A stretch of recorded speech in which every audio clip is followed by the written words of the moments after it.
Windows 2 dirilis pada tahun 1987 sebagai peningkatan dari Windows 1.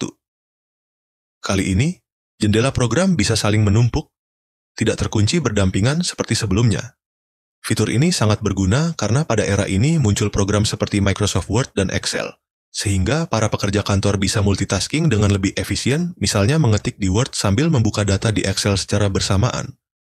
Namun, kemudian Apple menuntut Microsoft dengan alasan bahwa desain jendela yang saling menumpuk itu meniru antarmuka komputer Macintosh.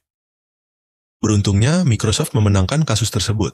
Sebab, di masa lalu Apple memang pernah meminta bantuan Microsoft untuk membuat Word dan Excel versi Macintosh. Karena pernah bekerja sama, Microsoft diizinkan menggunakan sebagian ide antarmuka milik Apple. Tetapi, setelah Windows menjadi sukses besar, Apple tiba-tiba menuduh Microsoft meniru desain mereka.